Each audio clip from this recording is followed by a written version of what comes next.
గురుర్బ్రహ్మా గురుర్విష్ణుః గురుదేవో మహేశ్వరః గురు సాక్షాత్ పరబ్రహ్మ తస్మై శ్రీ గురవే నమః.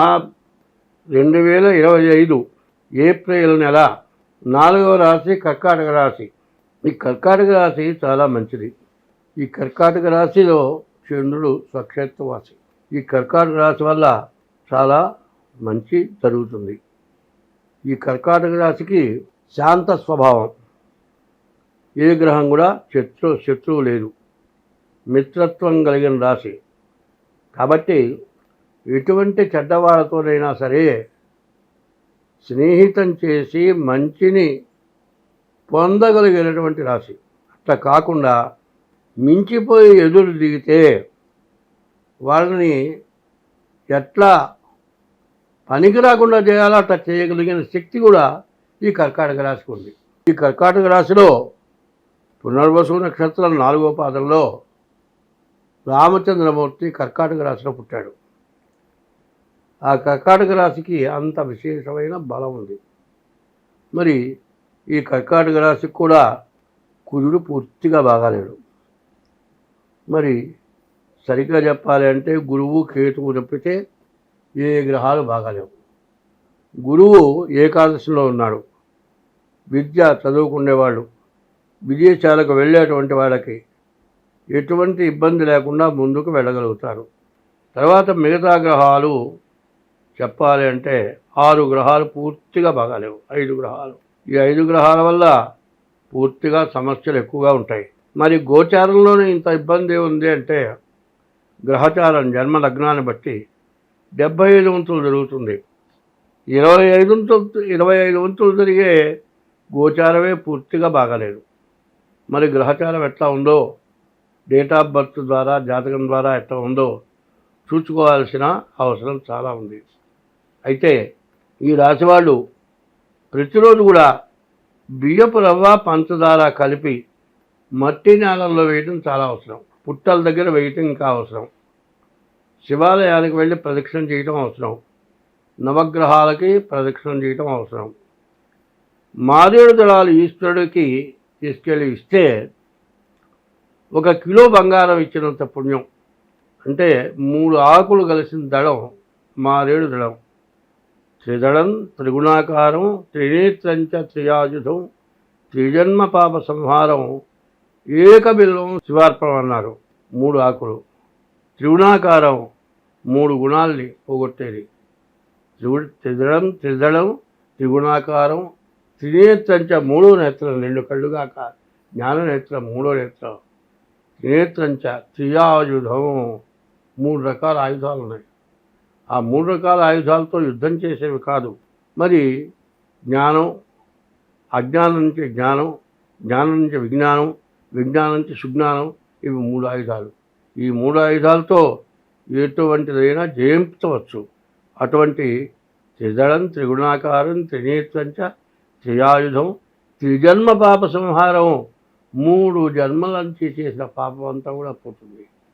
అటువంటి మారేడు దళంతో ఈ రాశివాళ్ళు ప్రతిరోజు కూడా ఈశ్వరుణ్ణి పూజించగలిగితే నీవు సరాసరి పోయి గుళ్ళో పోయి గర్భాలయంలో ఈశ్వరుడికి మారేడు దళం పెట్టే హక్కు నీకు లేదు.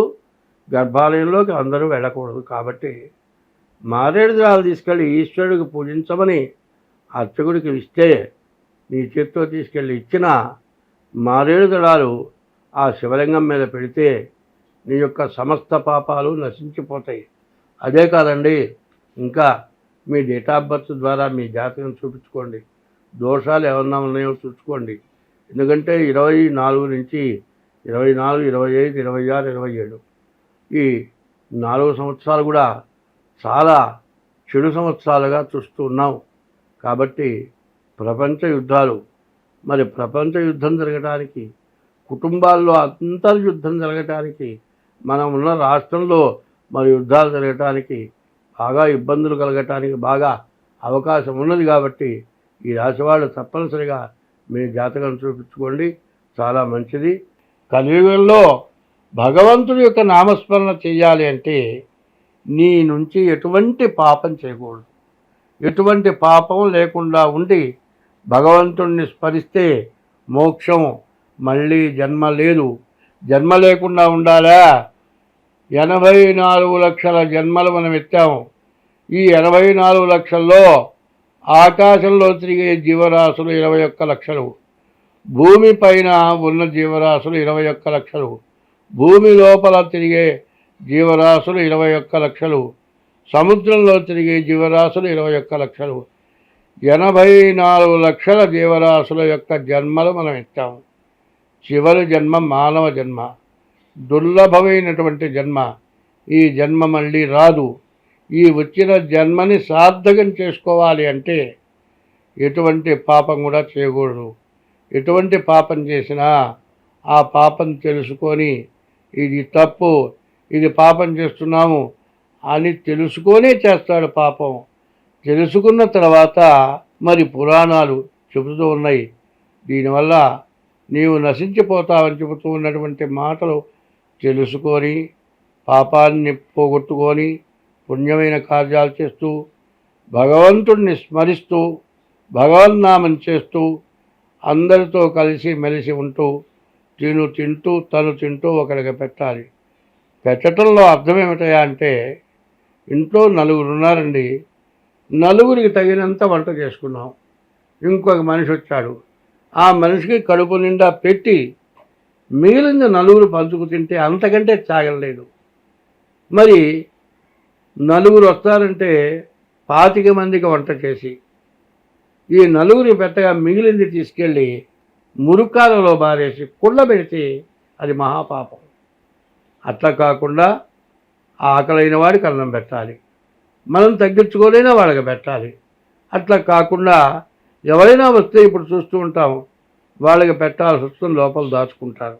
కానీ ఇంకొక మనిషి ఎక్స్ట్రా వస్తే ఈ రోజుల పరిస్థితులు బట్టి ఆడవాళ్ళు మళ్ళీ మొదలెత్తుకొని వంట చేయలేని పరిస్థితి ఉన్నది. కాబట్టి ముందు వాళ్ళకి పెట్టి కుటుంబ సభ్యులు తలా కాస్త తగ్గించుకు తింటే ప్రాణం పోదు. అటువంటి త్యాగం కావాలి. ఆ త్యాగం ఎట్లా ఉండాలి అంటే అవసరానికి తగినటువంటి త్యాగం చేయాలి. ప్రమాద పరిస్థితుల్లో మరణించేటప్పుడు తలా ఒక చెయ్యి వేసి సెకండ్ల మీద మందు వాడితే బతికేటువంటి సమయంలో ప్రాణ రక్షణ చేయటం. దాహమై చచ్చిపోయేటప్పుడు మంచినీళ్ళు రావాలి. మరి ఆకలైనప్పుడు అన్నం కావాలి, మరి దాహం అయినప్పుడు మంచినీళ్ళు కావాలి. ఇటువంటివి ఎవరైతే చేస్తారో ఈ కలియుగంలో ఎవరైనా సరే తన ఇష్టదైవాన్ని ఎప్పుడూ పూజించాలి. ఇష్టదైవాల్లో మొట్టమొదటి దైవం నిన్ను 10 నెలలు గర్భవాసాన్ని మోసి కానీ పెంచిన తల్లి మొట్టమొదటి దైవం. 2 తల్లి పెంచడానికి తగిన అవకాశం ఇచ్చిన తండ్రి 2వ దైవం. తర్వాత విద్య చెప్పిన దైవం 3వ దైవం. అసలైన దైవం ఎప్పుడు ప్రార్థించే దైవం 4వ దైవం. తల్లి, తండ్రి, గురువు, దైవం. వీళ్ళని ఎప్పుడు కూడా మర్చిపోకుండా ఉండాలి. కాబట్టి ఈ రోజులు అందరూ తప్పించుకొని ధర్మగుణం కలిగి ఉండాలి. ధర్మో రక్షతి రక్షితః. మరి ధర్మాన్ని నువ్వు రక్షిస్తే నిన్ను ధర్మం రక్షిస్తుంది.